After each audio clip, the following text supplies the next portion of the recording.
اهلا بيكم في فيديو جديد على قناة توب 5. واللي اول مرة يشوفنا، احنا قناة متخصصة في ترشيحات الافلام والمسلسلات. اشترك فيها وفعل الجرس واستنى كل جديد. النهاردة هنتكلم على واحد من اهم تصنيفات السينما، وهو التصنيف اللي في الغالب بيكون كل افلامه حلوة جدا. هو تصنيف افلام الدراما اللي هنبدأ بيه حلقات الاسبوع ده، وهيكون مكمل معانا كمان في الحلقات اللي جاية. واخترنا النهاردة واحد من أجمل عناصر أفلام الدراما، هي الدراما الحزينة اللي بنتعاطف فيها جدا مع الشخصيات اللي بتكون بتقدم أعلى درجات التمثيل. اخترنا النهاردة 5 أفلام ما بين الجديد والقديم، بس اختيارات كلها حلوة جدا. اوعى تفوتك الحلقة دي، ويلا بينا نبدأ حلقة النهاردة.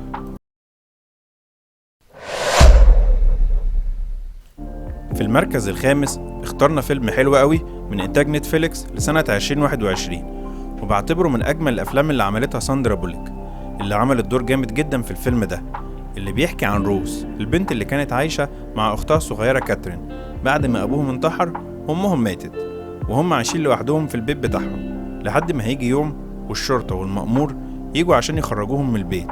بس البنت روز بترفض أبدا إنها تخرج من البيت، وتهددهم لو حد قرب منها هي أو أختها هتضربه بالبندقية. لحد ما هيحاول كده المأمور يدخل عشان يحاول يخرجها، وفجأة يسمع صوت رصاص، ويخشوا يلاقوه ميت عشان يتحكم عليها بالمؤبد. وبعد 20 سنة قضيتها في السجن، وبسبب حسن سلوكها خدت إطلاق سراح مشروط، بس أهم حاجة إنها لا تشرب كحول ولا تقابل مجرمين ولا تشيل سلاح، والأهم من كده إنها ما تقربش من أختها كاترين اللي اتبنتها أسرة جديدة دلوقتي، عشان تطلع تلاقي نفسها في صراعات كتيرة جدا. يا ترى بقى ايه هي الصراعات دي وايه هي كوتستروس؟ ده اللي هتعرفه في احداث الفيلم الروعة ده. Don't treat me like I don't exist. Tell her about me.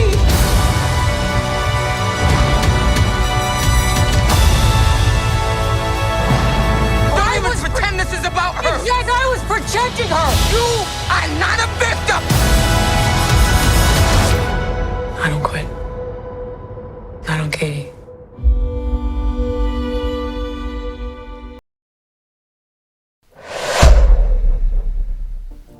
في المركز الرابع معانا فيلم روعة من إنتاج 2016، بتدور أحداث الفيلم في ديسمبر 1918 بعد ما تعين توم ده من واحد من اللي حاربوا في الحرب العالمية الأولى، بس الحرب ورته أهوال وصراعات نفسية عمره في حياته ما هينساها.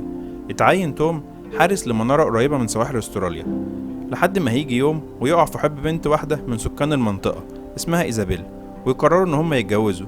حياتهم كانت هادية جدا، واكتر حاجة كانت منغصة عليهم حياتهم انها كل ما بتحمل حملها ما بيكملش وبتتعرض للاجهاض، وعشان كده تعرضت للاجهاض مرتين. كانت اكتر حاجة خايفة منها انها خايفة انها ما تبقاش لحد ما هيجي يوم ويلاقي توم وايزابيل مركب صغيرة فيها واحد ميت وجنبه بنته صغيرة لسه مولودة. توم لازم يبلغ الشرطة عشان دي شغلته، بس ايزابيل اقنعته ان لا، البنت دي اكيد ما وصلتش ليهم كده بدون سبب، لحد ما قرروا انهم يربوها وما يجيبوش سيرة للي حصل، وخصوصا ان هي اصلا كانت حامل ولسه حصل لها اجهاض. لحد ما هيجي يوم وكل حياتهم هتتشقلب. يا ترى بقى ايه اللي حصل لهم؟ ده اللي هتعرفه في احداث الفيلم الروعة ده. Someone knows that my girl is alive. You'll be safe. I'll protect you, I promise. You saw what we've done to her. It's too late.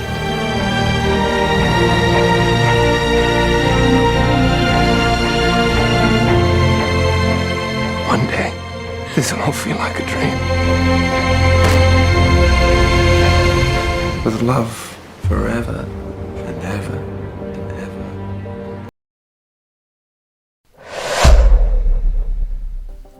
في المركز الثالث معانا فيلم روعة من إنتاج 2023 من بطولة الممثل الرهيب توم هانكس، اللي بيقوم بدور أوتو أندرسون، اللي بيعاني نفسيا بعد ما ماتت حب عمره سونيا اللي ماتت بسبب السرطان، وسابته لوحده بعد ما كانت هي كل حياته، لأنهم ما كانوش بيخلفوا أولاد نتيجة حادثة تعرضت ليها سونيا خلتها ما تخلفش.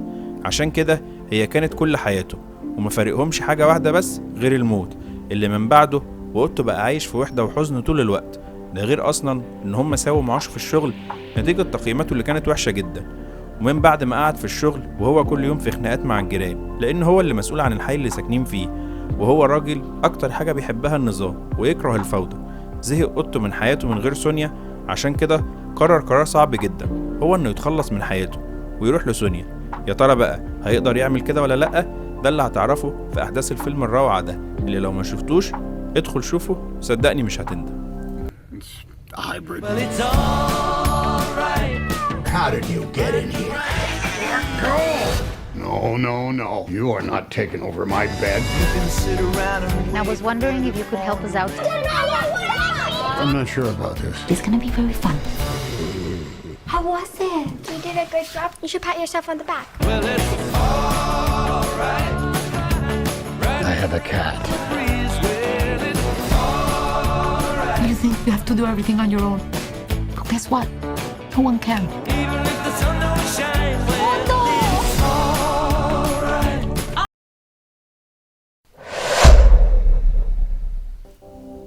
في المركز التاني معانا فيلم حلو قوي من إنتاج 2015. اللي بيميز الفيلم ده عن غيره من الأفلام اللي بتكون متاخدة من رواية إن مؤلف الرواية هو نفسه اللي عامل السيناريو والحوار للفيلم ده.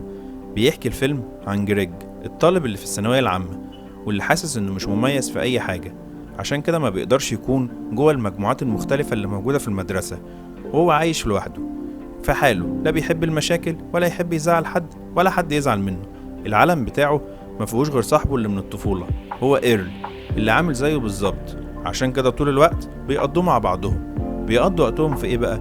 بيقضوا وقتهم ان هما بيعملوا افلام قصيرة بس بطريقة كوميدية، ودي اكتر حاجة بيحبوا يعملوها.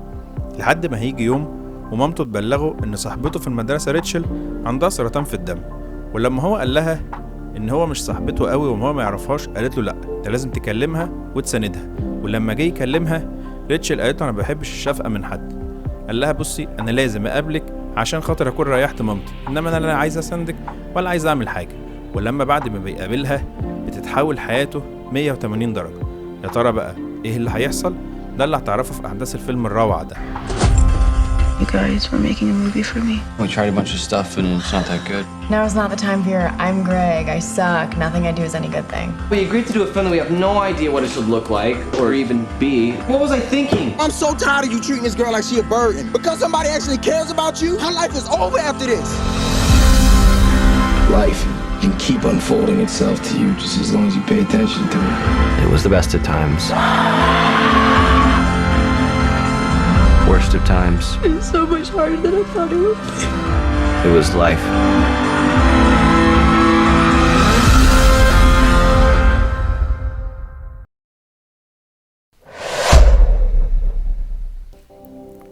في المركز الأول واحد من أجمل أفلام الدراما الحزينة، فيلم روعة من إنتاج 2016 اللي بتبدأ أحداثه بليه وهو بيسأل ابن أخوه لو خيروك تعيش معايا ولا مع باباك فترة كبيرة قوي، تختارني ولا تختار باباك؟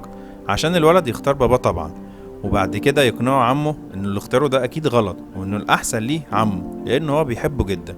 عشان تعدي سنين ونتعرف على ليه، بس شخص تاني خالص، شخص عصبي جدا من أقل حاجة، وطول الوقت قاعد ساكت ما بيكلمش حد، لحد ما هيبقى هو في يوم قاعد في الشغل.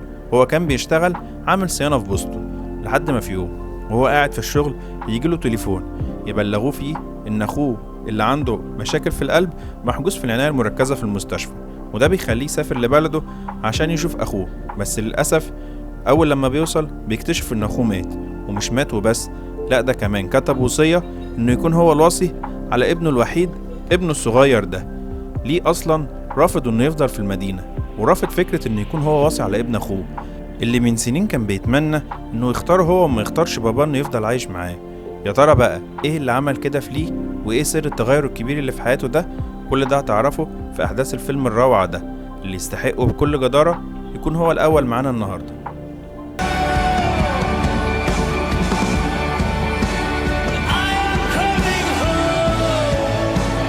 There's something wrong with me. Do you want me to call your friends? What do you want me to do? I'm not gonna bother you. I'm gonna just sit here until you calm down. All right, I'm calming now. Would you please just go away? No. لو ترشيحاتنا عجبتكم اعمل لايك للفيديو واكتب لنا رأيك في الكومنتات، ولو لسه مش مشترك في القناة اشترك وفعل الجرس واستنى كل جديد. خلص الكلام، سلام.